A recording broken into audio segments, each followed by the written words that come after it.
There are some new developments in the Pullman shooting investigation. And a shooting near Gonzaga.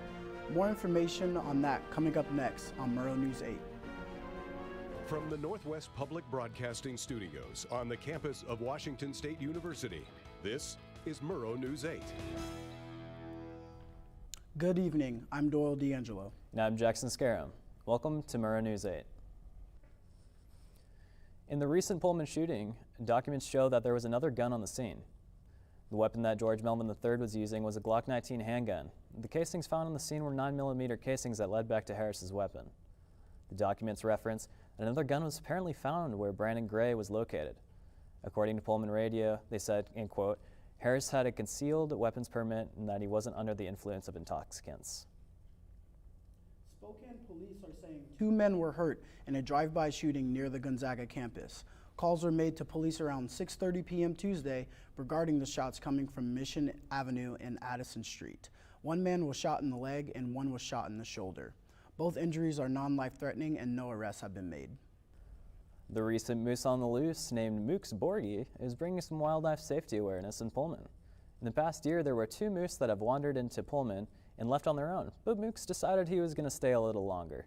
OJ said, in quote, since a lot of students were not used to wildlife being on the loose, they needed to be aware of the dangers when we encountered them. It is important to remember that when you see a wild animal, even if it's Mooks, do not approach it.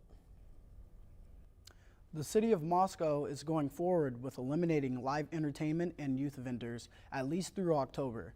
This move is being made due to the high number of COVID cases and patients locally. The city says they will continue to monitor hospitalizations and infection rates so they can decide on what to do for future events. Pullman physicians took part in a news conference to discuss the state of Pullman's healthcare resources and urging people to get the COVID-19 vaccine to an increase in COVID-related hospitalizations. According to Dr. Stephanie Fosbeck, Police Medical is seeing double and triple the normal number of patients. Pullman Regional Hospital has also taken in patients from other Washington, Montana, and Idaho facilities. Looking into more COVID news, Pfizer has sent data to the FDA and are looking to allow its COVID vaccine for kids 5 to 11 sometime soon. The FDA is going to be analyzing this data for weeks.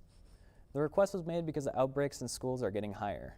As of right now, only people 12 and older are able to get the Pfizer vaccine, but hopefully in the near future, kids will be able to get their shots. The WSU Panhellenic Council and Multicultural Greek Council are halfway through Women Empowerment Week. The theme of today's event is Grow Through What You Go Through. Anyone on the mall was encouraged to stop and decorate mini plant pots and chat with members of the council. We talked to Bailey Makovich, Vice President of Public Relations, about how the week is going. It's just a week for us all to come together and support each other and the rest of the community. One of my favorite parts about it is that not only are we trying to support the women of our community, but we're trying to support everyone in the WSU community as a whole. So cute. Wow. Hot or stickers? The next event is scheduled for tomorrow at 5 p.m. in the Cub Senior Ballroom and will be ceramic bowl painting and a programming on mental health. If you were walking around Thompson Hall earlier today, you might have noticed fire trucks and ambulances in the area. Murrow News reporter Dakota Cruz is live with the story.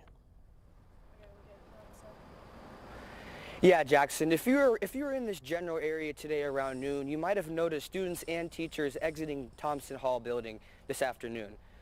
This was the scene outside of Thompson Hall. As you can see, students and there were multiple ambulances and fire trucks in the area, along with students and teachers exiting the building. I spoke with police. I spoke with Pullman PD Fire and Safety Officer Darren Jones, and he said that there was an issue in the IT closet on the 3rd floor of Thompson Hall behind me. And he said that there wasn't a big deal. It was just a piece of IT equipment that failed, resulting in a power supply to break down. But he said that the piece has been replaced, and it wasn't a big deal at all. There was a little bit of wonder of what the cause was, but Jones said that it wasn't a big deal, and there was no fire, and everyone is safe. That is all from Thompson Hall. Dakota Cruz, Murrow News 8. YouTube is now monitoring anti-vax content posted to their website. And President Biden's massive $3.5 trillion plan still has its challenges. Find out what that is next on Murrow News 8.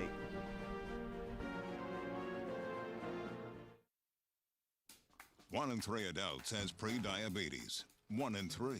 That means it could be you, your favorite brother, your other brother, you, your football buddy, your football buddy, you, the boss's boss. If 1 in 3 adults has pre-diabetes, that means it could be you, your barber, your barber's barber. Nice work. Thanks. You, your plumber, Breathe right into your foot. your plumber's masseuse. Yes. You, your dog walker, On your left. your cat jogger.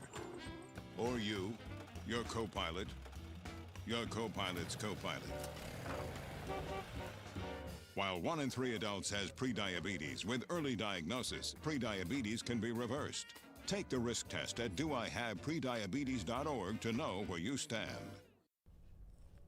According to KHQ, YouTube announced today that it's taking down content with misinformation about vaccines. YouTube said, in quote, it would take down content that says vaccines do not lessen transmission or infection of the disease, including content that has misinformation on what is in the vaccines. President Joe Biden is trying to strike a deal and win over 2 holdout Democratic senators whose support is needed for a $3.5 trillion government overhaul. Biden canceled his Wednesday trip to Chicago to focus on negotiations with lawmakers. He is looking to raise taxes on corporations and the wealthy and use that money to expand government healthcare, education, and other programs. Murrow News 8 reporter Cameron Baber has a story on one local restaurant that is helping the community. Oak on Main is an Italian restaurant located in downtown Pullman, but Italian food is not the only thing they serve. Once a week, the owners host a program called Feeding Our Friends. This allows anyone to come up and grab a free meal. Every Tuesday, they prep and serve around 125 to 150 meals to families and people around the Palouse. Restaurant employees and volunteers come in and help package up individual meals, while also accepting donations to help keep the program going.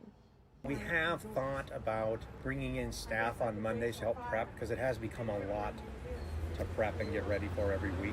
And we're kind of waiting for the whole COVID thing to tap down a little bit. I mean, we're not going to stop. The owners of Oak on Main began this program when COVID started, wanting to help others who were food insecure. Tracy and her husband, who are the owners of the restaurant and creators of Feeding Our Friends, wanted to make people feel comfortable when grabbing a free meal. Every Tuesday, they see all types of people and even have regulars who can't tell them enough how happy this program makes them feel. Yeah, I would say young families, middle families, I would say college students, all the way to like elderly couples will come in and grab food. I mean, they say that. They're like, thank you so much, it's so great every Tuesday, like, don't have to worry about where we're getting our food. For Murrow News 8, I'm Cameron Baber. It's nice and sunny today.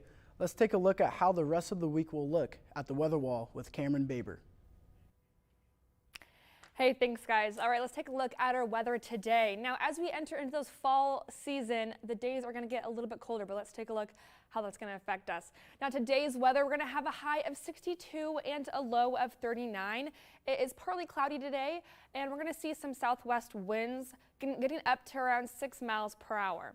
Now, if we take a look at tomorrow's weather, we're going to have a high around 71, which is going to have nice and sunny weather, and a low of 45. And we're going to see some winds that are going to catch up to around 10 miles per hour. Now, if we're going to take a look at our state map, heading over onto the east side of Washington with the city of Spokane and Pullman. Spokane is going to have a high of 62 and a low of 44.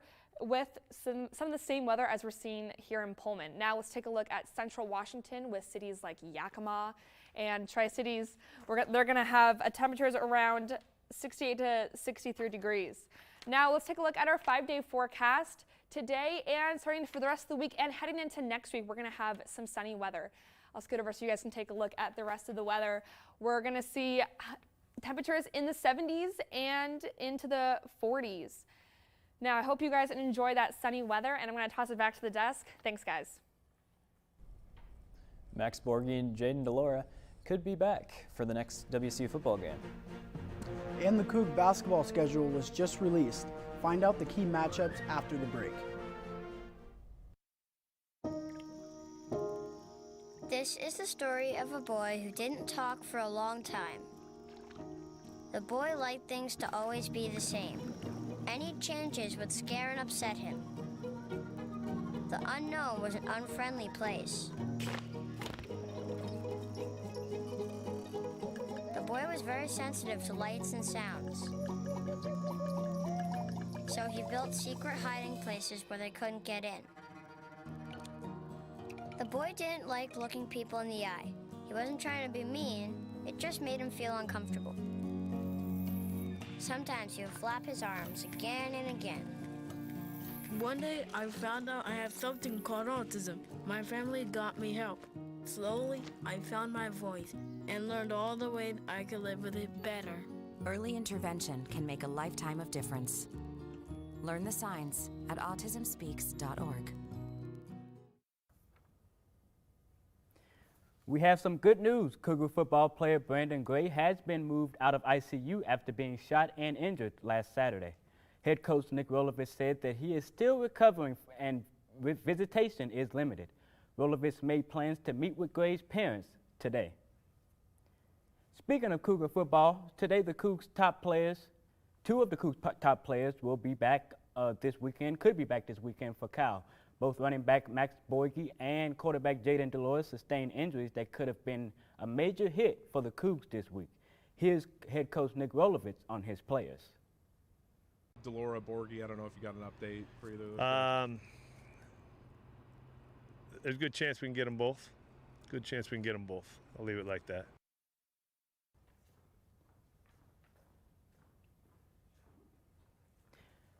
Cal hasn't lost a home game to Wazoo since 2013, a streak the Cougs are hoping to break. Tomorrow, WSU women's soccer have a conference matchup against the Utah Utes. The Cougs are riding a 4-game winning streak and will be hoping to roll past the Utes. Utah is 5-4 on the year and are looking to bounce back after a loss to a top 10 foe, Stanford. If the Cougars win the game, they will improve to 2-0 in conference play. WSU men's basketball schedule has been released. They are scheduled to kick things off on November 9th against Alcorn State.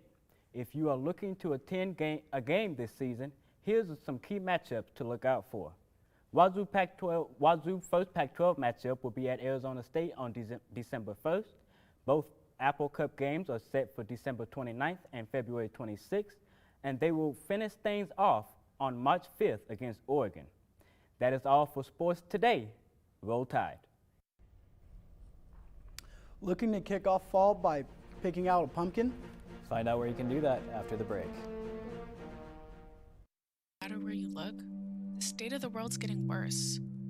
Oceans full of plastic, an endless amount of waste, an impossible task ahead of fixing our beloved planet. But change can't happen if you do nothing. So here's where you should start. Reduce. Why? Because Americans produce more than 200 million tons of waste every year, and you don't want to add to that. Reuse. Why? Because reusing and repurposing cuts back on unnecessary waste, and it gives things a chance at new life. Recycle. Why? Because recycling creates jobs. It helps our community and it helps our planet. And after doing all this, what will we be left with? We'll be left with a planet that will slowly start to heal. Thanks for watching. If you miss anything in this newscast, you can check our YouTube. Have a good night.